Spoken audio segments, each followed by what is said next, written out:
the MCAT Cars podcast, session number 36.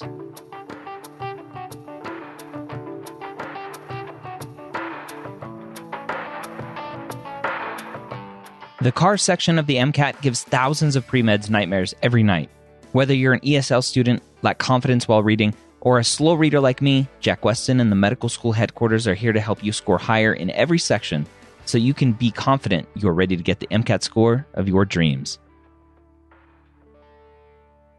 Welcome to the MCAT Cars podcast. My name is Dr. Ryan Gray, and in this podcast, we were going to help you with your cars skills, your reading comprehension skills, which will then translate to every other part of the MCAT to hopefully maximize your MCAT score. If this podcast has been helping you, I would love to hear from you. Just shoot me a DM on Instagram. I am at Medical School HQ.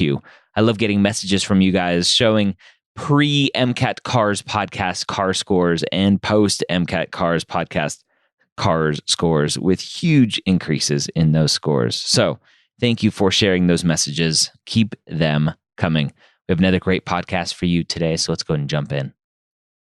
Jack Westin back for some more MCAT Cars podcasts in the universe that we are in.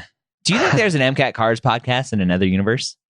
I'm sure. I mean, if you believe in that multiverse idea, then why not? Yeah, hopefully they're just as good looking as we are on radio on the podcast. I was just thinking that. Or at least have good voices, right? There you go. That's all you need for a podcast. Better voices than us, right? Maybe we can substitute them in. I have new audio equipment that was just delivered, so hopefully I'll have a better voice next time. Okay. We'll see. All right. Hopefully the passage we have today is easier than the one we had last week, because my brain is still a little bit scrambled from that. Yeah, I mean, like I said, if the topic is not interesting, like universes, right? If you're not like an astronomy major, you're not going to care about this stuff usually, right? But you might have those students who like the Discovery Channel and like learning about the universe. Who doesn't? It's going to be challenging, right? And it's talking about it in a way that we don't care about usually, right? We don't think about comprehending the universe. We don't think about the different ways that we can think about the universe. So it makes it challenging to think about or read. And that's where reading boring stuff on a consistent basis is helpful. And that's why we have those daily passages. We have daily passages so that you can practice this, right? And you can get used to reading boring stuff on a daily basis, or maybe things that are interesting to you. A lot of students always ask me, what is hard to you and what is easy? I think that's very subjective. It really depends on the person's personality, their interests, because something that's interesting to me may be very boring to you, and vice versa, right? So it just depends on you. And if you know you're weak on, or you're not interested in certain topics, like maybe philosophy, maybe art, history, read more of those on a consistent basis. That way your brain can be more accustomed or attuned to those kinds of ideas and those kinds of theories or topics, and you're less likely to zone out or just stop reading completely. Yeah. All right. So again, if you want to follow along in our article today, go to the kind of show notes in your podcast app player of choice, or just go to our website at mcatcarspodcast.com. All right, first paragraph here. When I close my eyes and think of a word, I picture that word in Gotham. Ooh, all right. So Gotham for me, if you are a DC Comics fan, I'm thinking of Batman. And so I'm like, all right, am I like standing in like the Times Square in Gotham and I picture a word in Times Square? Sounds good. Yeah. Having that, you're picturing Gotham to you. Maybe it's a different Gotham to the author. We don't know until we keep reading. Yeah. I am cursed with the compulsive need to identify every typeface I come across. But even if you do not suffer this particular affliction, if your relationship to typography resembles your relationship to air, a constant interaction so seamless you hardly think about it unless something goes seriously awry, you know this font. All right. So not Gotham the city, but Gotham the font is what the author is saying here, picturing a word in the font of Gotham. Right. And, they gave you a lot of clues. Typeface, font. So you should know Gotham is not a city, right? It's a font, right? That's something that they expect you to know after reading that second sentence. Mm-hmm. Okay, cool. If you've been online, seen a billboard, gone to a movie theater, or walked down the street with your eyes open, you've seen Gotham. So the author is saying here that Gotham is a very common font that we've all probably seen at some point. That's it. Yeah, it's everywhere. Right. Okay. I like it. All right, next paragraph. Gotham is a typeface first designed in 2000 for GQ and released for public use in 2002. So GQ here is italicized. If you don't know, it's a magazine, but it's not really important. So it was designed for something and then released to the public a couple of years later. Ryan, weren't you on GQ magazine? One day I will be. Yeah. Yeah. Well, what's interesting about this, guys, is that you may not know a single thing about fonts, right? But now we know that fonts get introduced. They create fonts, right? Like fonts, people pay for fonts. Isn't that crazy? Lots of money. Yeah, and people like their sole job is creating fonts. Like I that was crazy to me when I realized that, right? So if you didn't know that, well, now they're describing kind of like how these fonts work, right? They get introduced to magazines, etc. Okay, go ahead. An abbreviated list of where it has appeared includes Coke bottles, Twitter, Spotify, Netflix, Saks, New York University, the Tribeca Film Festival, TV shows including Conan and Saturday Night Live, movies including Inception, Moneyball, The Lovely Bones, and Moonlight. So the author, again, just kind of showing the breadth of the use of this font. Okay, good. So why would the author do that? Why would the author say it's in all these places? Just to show how popular it is. Yeah, to emphasize it's everywhere. Mm-hmm. Right? Okay. If the advertisements in the train stations and bus stops in your city don't use Gotham, they probably use a Gotham lookalike.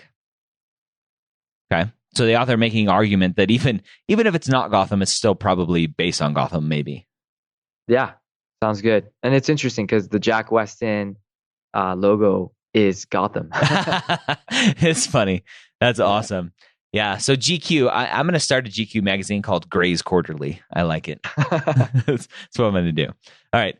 Gotham is everywhere. As the name of one of the Tumblr accounts dedicated to tracking its prevalence suggests, but how did it become so ubiquitous? So the author now setting up the question, why did it become so popular?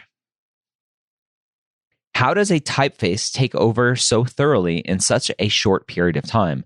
And what do advertisers across every industry like so much about it? So again, asking the questions, why? Why is this so popular? Why do people like it so much? Why is it used so much? Okay. Yeah, sounds good. So we don't know why, yeah, but maybe that's important, right? Yeah. Going in. Okay. Yeah. The simplest answers are the technical ones. Okay, so the author's setting up the explanation here. Gotham is a geometric sans serif. Sans serif meaning it lacks the little feet in the corners of letters you'd see in a typeface like Times New Roman, and geometric alluding to the influence of basic shapes in its design. So technical, right? The first sentence of this paragraph, the technical one. So technical being geometric and technical being sans serif. Sounds good. Now this gets a lot of students kind of stressed out. Like they don't know, they know Times New Roman. They've seen sans serif. They've seen these words, but man, now I have to understand them. Yeah. Right? I don't know. I don't know if you really need to, right? I mean, you should try to visualize this to the best of your ability, the little feet in the corners. Maybe you don't know what the heck these fonts look like, right? But just give it a go. Think about it to the best of your ability. Visualize it to the best of your ability. Paint the picture, because maybe this isn't as important as you may think, right? Maybe they'll actually describe something even more important. Like we discussed last week, stand by, see what's happening, right? Keep going. Let's go ahead. It has a high X height, meaning that lowercase letters like X and E are comparably large, and its different weights, bold, thin, medium, etc., are very distinct from one another.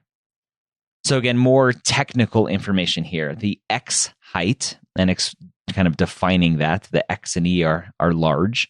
and the different weights, both in medium, are very different, very distinct. Okay. Ooh. All of this is to say that Gotham can be easily read from a distance on a billboard or sign, making it a natural choice for print advertising. Oh, okay. That's very easy, right? So the author is saying, hey, all of this technical stuff, it doesn't have feed and the weights are different and distinct. And really all of that means is that it's easy to read. Did you see that? It's like this is MCAT. This is what they do. They try to intimidate you with all this X and E nonsense, right? And then they go, "Oh, all this is to say that it's easy to read." Yeah. Like, why did you just say that in the beginning? You just said it, right? Save some energy here, dude. Yeah. All right. Okay. Now I'm back in the game here. So next paragraph. In fact, Gotham finds its typographic roots in much of the 20th century architectural signage commonly found in New York City. So kind of giving us a little history of Gotham. Maybe that's why the name, right? Gotham is kind of a fictional New York City. That's where the name comes from, maybe. Oddly enough, the geometric signage on the front door of the Port Authority, not a place many people associate with hipness, served as an inspiration for Gotham's creator, type industry titan Tobias Ferrer Jones. All right, so again, just kind of giving us a little bit of history of Gotham, some roots in New York City, and then the Port Authority, and then telling us who the creator is. Right. So maybe Gotham's origins come from some kind of, advertisement or somewhere back in the day. Okay. Yeah. All right. I like this one. This one was fun. Yeah. So what's the main idea? That Gotham is used everywhere, partly because it's easy to read. Yeah. It's good for advertisements, right? It's good. You can see it. So that's the point that they wanted to get across. That's the big point that they really want you to know. So great. Exactly. Yeah. Is that why Jack Westin font is in that? Like you're picturing Jack Westin on a billboard? I wish it is. I could say that. I think it just looked cool. It looked smooth. Maybe that's why, it's something that people like. Yeah. Do you want to know about my font? I love my font. I use it everywhere. My font is Railway. Okay. Yeah. just let you know. Is there a reason why you picked that font? I liked that font. I forget. Maybe I had my first design created. I think that's what it was my first podcast when I created the Pre-Med years, or when I changed the name, I had it designed. I think maybe, and that's the font he used. What is the military one? You know what I mean? Like the typewriter kind of looking one. Ooh, I don't know. The government one. You know what I'm talking about? Definitely not easy to read. That's for sure. Yeah. Oh. Yeah, and then you have that fine print. I wonder what the fine print is always. What kind of font that is. So an article like this, Jack, a lot of people will say, "Oh, this was a pretty easy passage to read. I'm going to get clobbered with the questions." Right? What do you say to that? Yeah, you will be. Yeah. So a lot of students will know that it's all about Gotham font and it's everywhere, but a lot of students may not understand why it's everywhere because they said it in such a subtle way at the end of a paragraph, where if you got so tied up on all that stupid technical stuff, right, you may have lost the point that they were trying to make to begin with, right? The point that it's easy to read. It's just naturally good for advertisements. And the whole thing is they'll present a question about like, oh, suppose that they had this advertisement and it was hard to read, right? And then students will go, when do we talk about advertisements being hard to read? And the questions will be based on knowing Gotham is easy to read, right? So maybe it's not Gotham, right? It's less likely to be Gotham, right? So they'll do those kinds of questions. So you have to be very careful with what you're reading and make sure you understand the points that they're making. All right, so there you have it. Gotham everywhere. What are you going to do, Batman?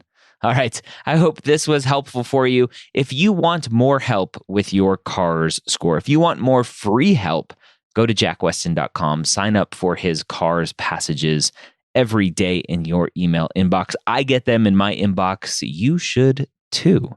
They're free and they are awesome. Again, jackwestin.com, sign up for his free daily CARS passages right to your email inbox. I hope you have a great week. We'll see you next time here on the MCAT Cars podcast.